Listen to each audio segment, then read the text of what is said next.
Mr. Secretary, thank you for your hospitality and for your great service to the state, and for doing all that you're doing to protect the First in the country, which is important to a whole lot of folks.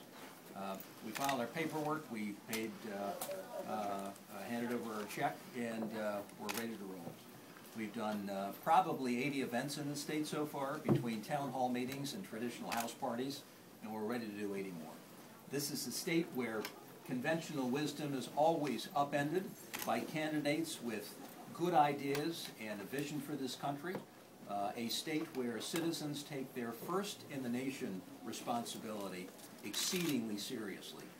We have found that wherever we've been in the state, and we're looking forward to shaking a whole lot more hands. If the requirement is 15 handshakes per person before you win over the vote, we're prepared to do just that, and I think we're well on our way. So for our family, for Mary Kay, and for me, it's an honor to be here participating in this historic moment. Thank you all so very much for being here. I'd be happy to take any questions. Mr. Huntsman, President Obama appointed you as ambassador to China. What happened over the 2 years you were there that made you want to unseat him? Well, I served my country in China.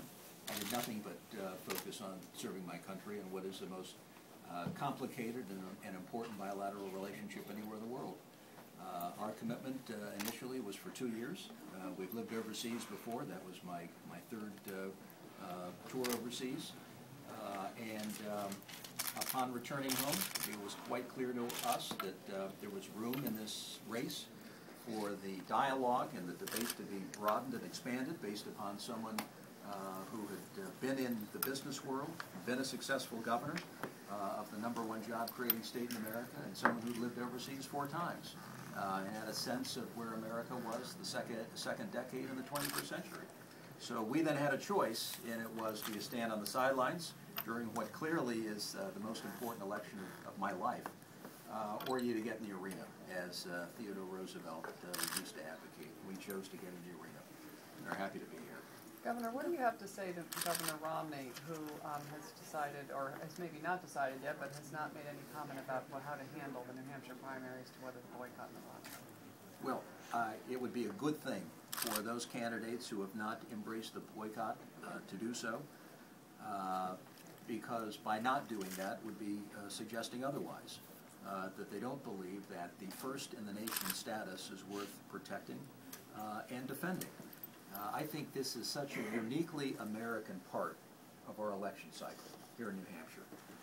It plays such a critically important role in allowing average citizens to get to know the candidates, to dialogue with the candidates, to force the issues to be articulated in specific form.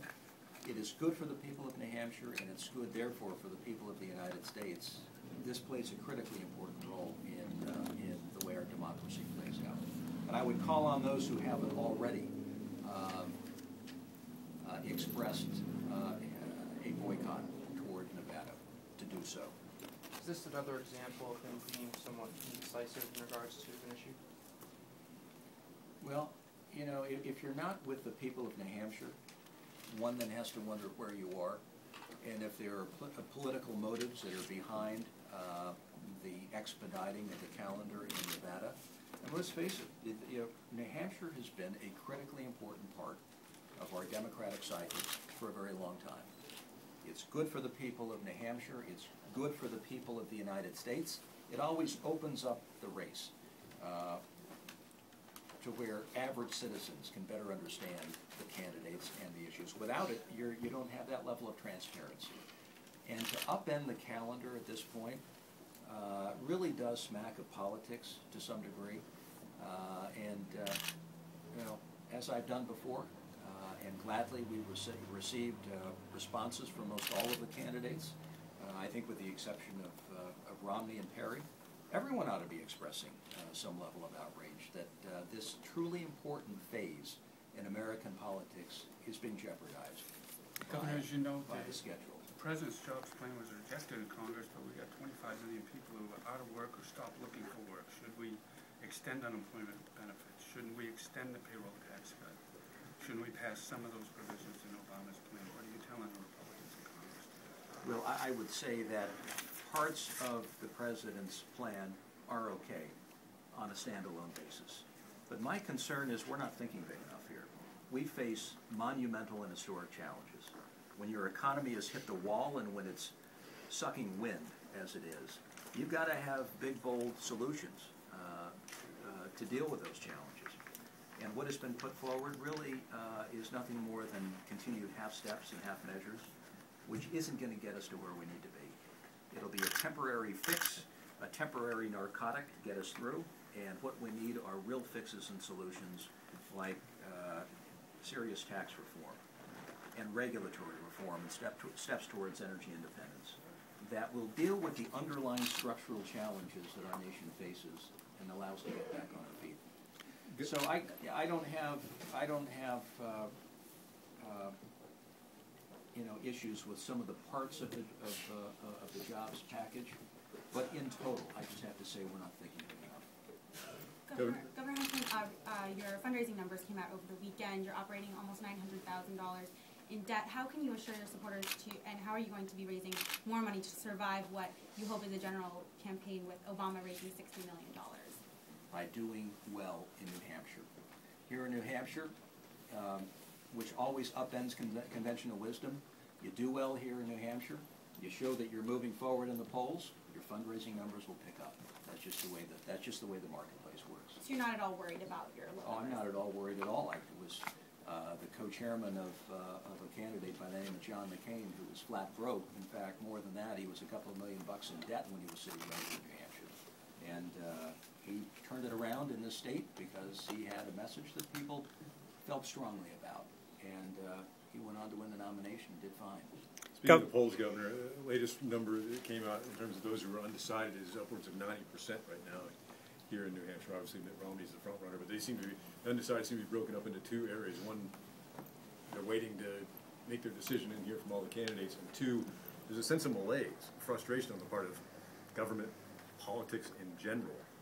Is that two different messages that you have to bring to kind of bring people back in and say, look, we have real things that we need to talk about here, while at the same time introducing yourself to those who don't know who you are? First of all, people want to get to know who you are.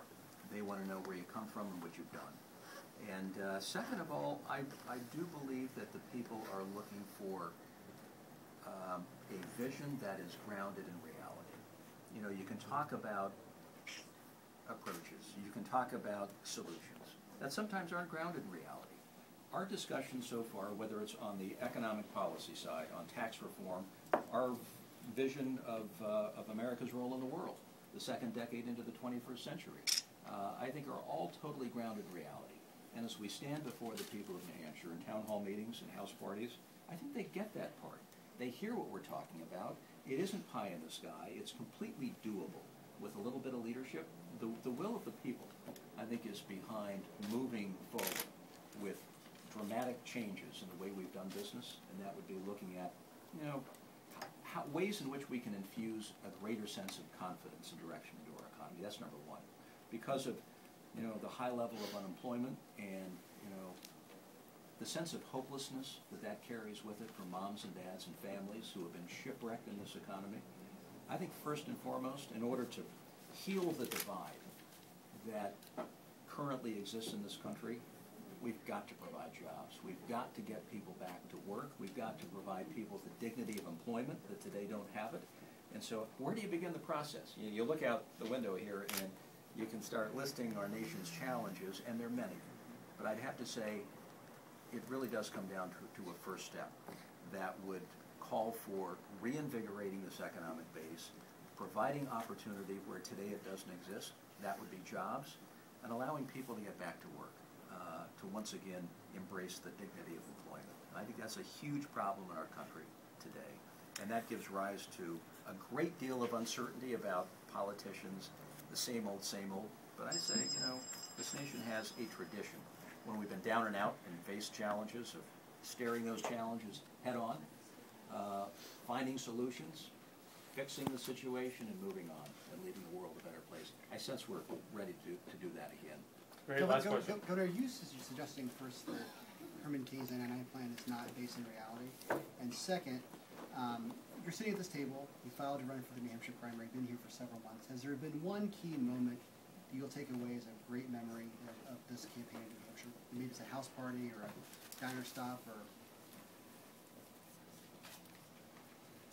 Probably a visit to Berlin, New Hampshire, where all I could see beyond people in the park during an ethnic day event were the hollowed out carcasses of old manufacturing plants from the last generation. And having a conversation with a young woman who talked about her family that once worked in that facility, who was down on her luck and wasn't quite sure what her husband was going to do. And she was selling beads in the park. And that, to me, represented more than anything else could have the plight of people who were without work and without opportunity in a state that has always taught this nation how to get on its feet and move forward. And it's been the heart of industry here in New Hampshire, the heart of industry here. And it's time that we return to that moment by rebuilding our manufacturing muscle, which we can do. We can rebuild our manufacturing muscle in this country. It's going to take some tough steps and some policy remedies, but that can be done with leadership. But I'd have to say I reflect on that moment over and over again when I think about where we could be in this country and in New Hampshire. Governor, how would you define success in New Hampshire? Is there a target or a benchmark you need to reach? As soon as I see a big smile on Mary Kay's face, I'll know we're doing well. Thank you, Governor. Can we ask Thank you all very Ma'am, much. I appreciate it. Ma'am, just quickly, if you don't mind me asking Mr. Huntsman, Sure. just obviously this is now officially the beginning. I know you guys have been campaigning a lot up here. Has it been what you expected? What has surprised you along those lines? It's been exhilarating, and I have to say, just as John just talked about, I know the woman he was talking about with the beads, those conversations that you have, that you realize that in this capacity you have the